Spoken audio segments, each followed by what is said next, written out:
Welcome back to Hear Our Voices. Is your host Kay did come back out to you one more time. So I'm gonna get some housekeeping in the way.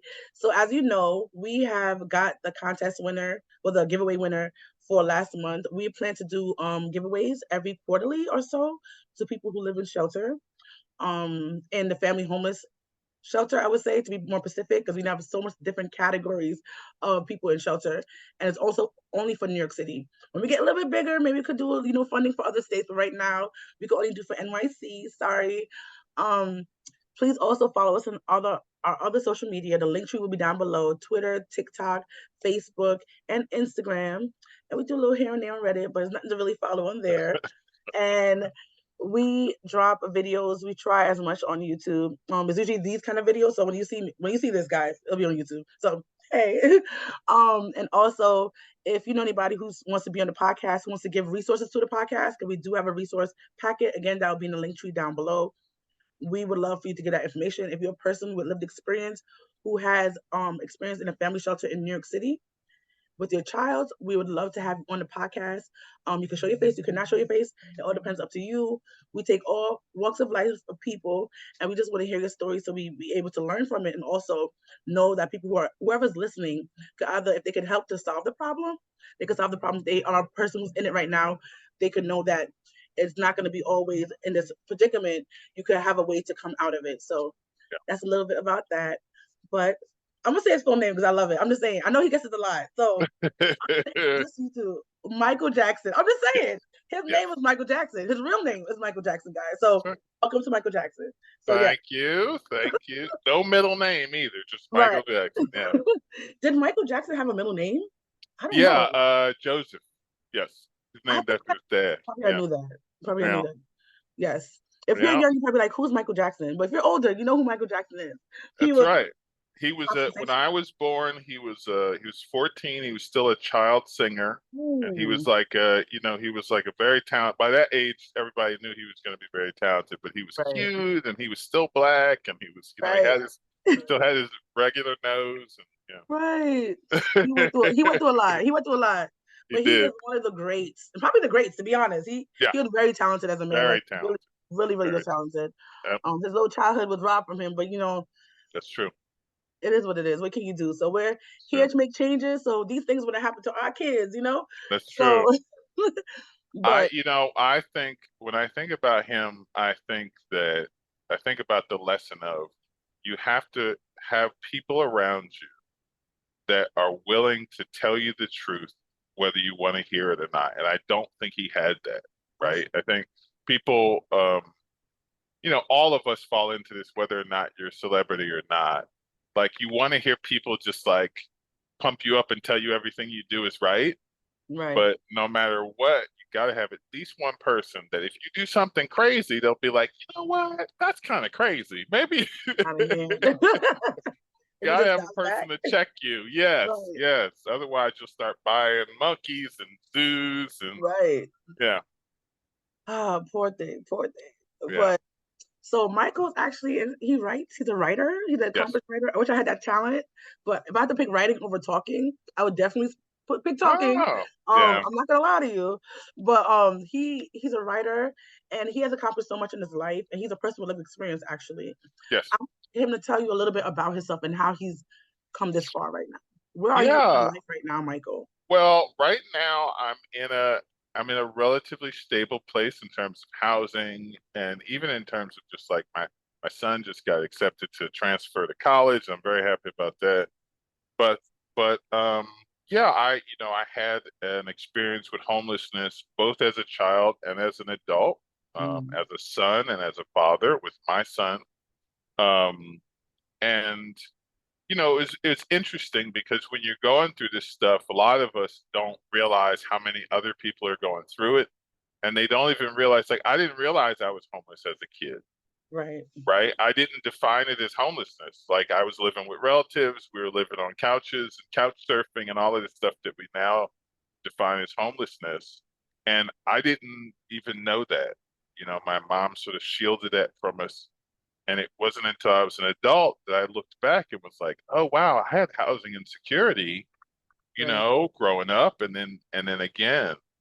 Um, And then as an adult, the most recent experience with homelessness was my late wife passed away, and my son and I were in an apartment here in New York City that wasn't safe. That wasn't like it was a legal basement apartment. We didn't know that it was an illegal basement apartment. The bank foreclosed on the landlord. We didn't even know he was behind on the mortgage. After you Like, pay all the rent. yes, we had paid the Acceptable. rent and done everything that we were supposed to do. And then one day the lights went out and we had no electricity in the summertime during a heat wave, and um, and we didn't know that he had all these violations and all this stuff that we didn't know. And so, one of the things that I think a lot of us that deal with housing insecurity and homelessness struggle with is sort of the guilt of, well, maybe I did something wrong. I Right. shouldn't have something. I shouldn't have, whether it's substance abuse or whether it's physical abuse, or maybe it's, you didn't do as well in school, so you didn't get the good job, so you couldn't have, whatever. Is we often will blame ourselves, and even I was in that zone, and I was in a situation that objectively you could see it had nothing to do with me, Right. right? Like literally nothing to do with me. But I still felt the shame and the guilt that often comes with housing insecurity, with homelessness, with poverty in general. Um, and I had done quote unquote all the things that you're supposed to do. I had gotten my college degree. My wife had had her college degree, and uh, we did all the things that they say that you're supposed to do for things like this not to happen to you. Right. And all it took was, her illness with cancer and her death, and then the landlord just being crappy, and from then I was moved. We were displaced. We were categorized as displaced. Right. Um, and there's also, I'm sure many of the people who are listening will know this, there's this education curve that you go through. You have to learn all of these terms, like Right. displaced versus homeless, and are you in an at-risk group or not an at-risk group? And Right. um, one of the issues I had when I was asking for help, there was a point at which we weren't homeless yet. We're still in the apartment. The lights were out. The apartment was going to be foreclosed. And I reached out for city agencies and the other organizations. And one of the issues was I didn't fall into the categories, right? So some of the organizations would only help you after you got evicted. Which is And ridiculous. right, and I wasn't evicted, right? Right. And some of them would only help women and children or people in domestic violence situations. And for guys, they would only help veterans, guys who have been in the military, Right. which is great. Like all of those communities need help and they all have Right. their special issues. But for people who don't fall within these categories, Right. my son was over 18, so I wasn't dealing with a little kid, and I never been in the military. It wasn't a sort of domestic violence situation or a substance abuse situation. Right. All of the sort of slots that they put you in, and Right. so I got turned away from a lot of places, and not even turned away in a we can't help you, but here's a list of places who might sort of way. Right. And this ties into something else I definitely wanted to touch on with you today. I wanted people to hear is the importance of dignity, right? Of us believing in our own dignity and our own, like we deserve to be treated with dignity, all of us, no matter what your issue is, no matter, whether or not you have been incarcerated or you've quote unquote done bad things or whatever it is that you might be putting on yourself, that all of us deserve a certain level of dignity and to be treated with respect as people and individual and, children of God, right? Right. And what happens in the process of homelessness and shelters and all of that thing is a lot of times the interactions you have, you're not treated with that dignity. And so you have the internal sense of shame and blame that goes on. And then you have these interactions with either city agencies or whatever, where you're being treated with disrespect. And you go to agencies, they don't even look you in the face. They're just looking at the paper the whole time, Right. right?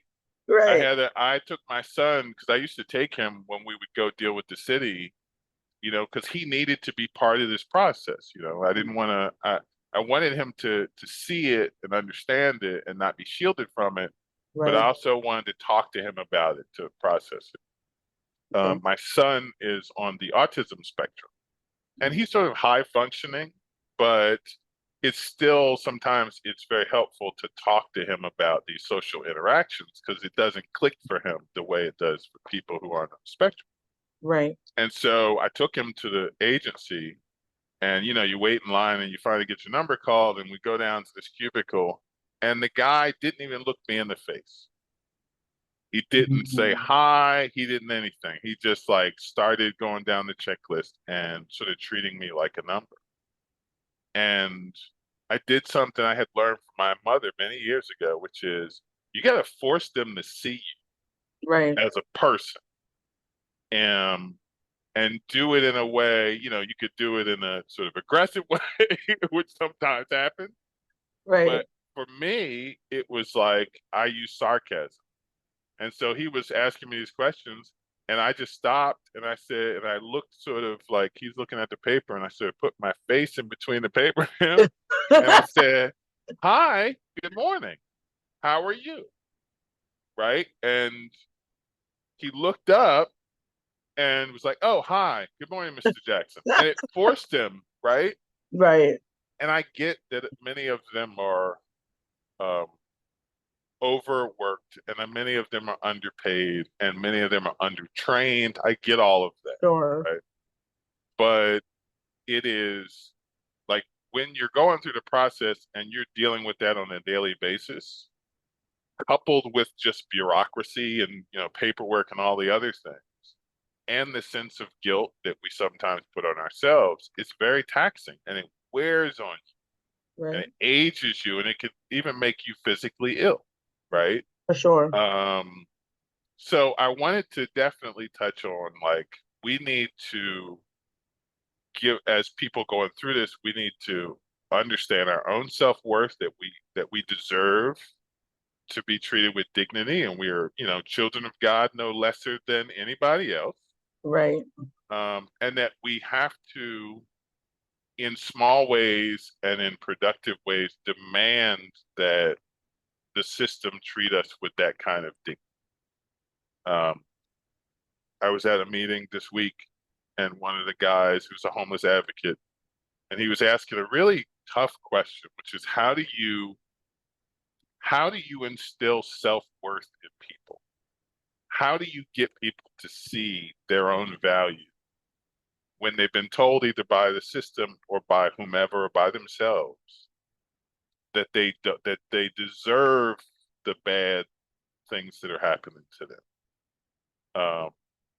And it's tough. Like I have no answer for that, but I think it starts with us understanding and that none of us are better than anybody else, whether you've had a substance abuse problem or you've been incarcerated or whatever it is that you might blame yourself for your situation, that none of that excuses being treated without dignity. So I was blessed I was raised in a single parent household, very poor in southern Jersey. Um, and in the 80s, me and my sister and my mother was disabled. And so we had a lot of housing insecurity, a lot of income insecurity, and a lot of violence in the neighborhood. It was like the crack days. It was all the things that you see when you watch television now about the 80s, right? And I was like a teenage boy, so I was in a very The danger came from the neighborhood, and it also came from the police, and it also came from, it came from all the ways. Um, but my mother had this thing where she demanded people treat her with respect. And here she is, this disabled black woman, poor black woman, and but in her mannerisms with people, in her interactions with people, and it's not about sort of saying, you will treat me with respect. Like Right. that's not it. But I think it starts with understanding you deserve that Right. respect, and then kind of, making people look you in the eye and see you as equal. So I hope that lands with people who might be listening and who have gone through this stuff. Um, that we have to first of all be kinder to ourselves and be True. less like, oh, I should be doing this or I shouldn't have done that, less punitive about our humanity, um, and also demand that other people treat us with that respect as well. So That's true. I'm happy that you brought up actually that like when you went to the HRA office and you did that, because a lot of times the people in the system, I think what it is, some people like data, some people like to have like, that interaction, but a lot of mm, times people see you as numbers. And you're not yes, just a number on the paper. No, I'm a real person who has real needs, who needs yes, real help. And I yeah, think that's a problem. And a lot of times people in those offices, as you said before, they are overworked, they're yes, underpaid, and they're undertrained. A lot of them. yes, People who've been yes. there for 20 years, yeah, they got the hang of it, but usually the newer stuff, they're confused about it because it's like that's not part of their forte. They So got they're 200 lost. people on their caseload, Right. right? Yeah. Yeah, I mean, and it's some of it, I mean, some of them are just jerks, right? But I Of think, course. but I think, I tell people who aren't from New York, people have this image outside of New York that, oh, New Yorkers are so rude and they don't Right. say good morning and they're really brash with you or whatever. And it reminds me of what I tell them, which is, we live in a city, it's almost 9 million people that live here. Right. And so and on your way to a place, you might pass 10,000 people on the train. You might Right. visually see that many people. And so for these people who live in small towns, they look at it and they're like, oh, you guys don't say hi to each other. Well, as a Right. practical matter, you couldn't get anything done. If we said You good morning would. to every person we saw, right? And so I think it's human nature when you are overloaded with numbers to go into yourself Right. and to be sort of like to create a filter where you kind of distance people. And I think that's what happens with some of these workers where the numbers are so overwhelming in terms Right. of their caseload and even in terms of like their power to even do to affect change Right. is so limited and their numbers are so large until psychologically they just sort of like cut themselves off and maybe to protect themselves will try to see you just as a number, like I can't get into your story, I can't get into your story, I got 100 other people. And Right. I get that, but the damage it does, um, as a practical matter, because what happens is no one wants to be treated like that, right? Exactly. It's true. And so if you keep getting treated like that, it is perfectly normal to disengage and to not ask for help and to not deal with those agencies because you don't want to be dehumanized. You don't want to have to go through that. I still have to go to HRA sometimes. Oh my I God. had Yes. I had a situation this year, and I'll tell it. I don't mind telling it, where I had to recertify, Of right? course. And again, this is a thing. This is one of those I did everything right situations, right? You had Right. to recertify. You had a deadline to recertify. I did it within the deadline. I did my call. The lady said, "Oh, well, all you need to do is, upload this document that says that your son is enrolled in school." I did that. I verified that she got it. it was time for my benefits to hit my card. Nothing came. This is a week Mm. before Thanksgiving. No. No money for food. Right, no money for food. This is like the 15th. Week before Thanksgiving, no money for. Well, again, this is a situation where, like, I thought this was going to happen, but Right. you can't really complain. You can't go into the office and complain until something happens, Right. And that's right? annoying part about it. Yes, you can't. Just like me, you had to wait till you get evicted. I had to wait until the money wasn't there Right. to go in and say, "Hey, the money's not there." So anyway, I went in, and the lady was very nice, I have to say, and she was like, "Oh no, you did everything you were supposed to.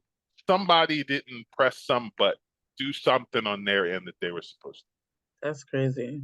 And they said, "Oh, well, it'll be there in 3 to 5 days." Well, 3 to 5 days was the day before Thanksgiving. Oh my gosh. And it came up Wednesday before Thanksgiving came up, money wasn't there. Oh my Right? gosh. Now, each one of these interactions, I had to go into the office, and each one, I was sort of emotionally preparing myself to be treated in a dehumanizing way. I was like, it was stressful, it was anxious. I was surprised when I wasn't treated poorly, Right. happy, but surprised. Um, and eventually they sort of like were like, "Oh yeah, we put it on your son's card and we didn't put it on your card," or some craziness, and it worked itself out. Um, but I could totally see people trying to avoid the stress of going into the office and doing all of this sort of like background stuff and making the calls and staying on hold for as long as you need to, just because of the stress and anxiety that it creates. Um, and this is why I tell people around homelessness and around any kind of social program around poverty that being um, poor and having housing insecurity. Now, first of all, in America, probably 80% of us have housing insecurity. Housing insecurity just means if something changes, you might not have a place to live. And a lot of people live with housing insecurity in this country that don't understand that they do, right? And um, we just have to understand that there's a lot of us going through that stuff. Um, and that it is a trauma. Being poor and having housing insecurity is a trauma in and of itself. It is emotionally traumatic. It your blood pressure goes up. You may have trouble sleeping. Like there are physical manifestations of the stress that comes with going through this. And if you add on to it things like if you have a kid, as you know, if you're a parent and you have to shepherd your kid through it, that's extra stress. Um, Many of us have some people have substance abuse problems, so it sort of pokes at that struggle. You might be going through that struggle, and here are these stressors poking at that. For me, I have depression, clinical depression, which is its own thing. And so I have to be very careful about making sure that the stress around housing insecurity doesn't exacerbate my depression. And I'm like, oh, I don't need to take my medication. I don't need to go to therapy, and then that gets. So, I mean, I think that there needs to be more of a recognition in these spaces that, it is a trauma, and to treat it like a trauma and to see the ways in which these things are interconnected and can make them make all of the things worse or all of the things better if we don't see that. So, Hey, it's your girl K did. Thank you for coming for part one of Michael's story. We have a lot coming up. So I'm gonna say in this one, if you don't get to hear the one after this from me, have a happy holidays. Be safe wherever you are and listening to this podcast. If you need help, I have the most resources in New York City, but if you need help in a different state, I can see what I can do and who can help you in that particular state. Have a warm and healthy new year. And I probably will say this again in the next episode because part two is coming out next week, Wednesday. But in case you don't hear that one in time. I just want to say that. Just be safe out there on the roads, guys, and just come in and tune in for next time. And thank you for supporting us for this year, guys. Also, follow us on our other social medias, and thank you for listening. Bye.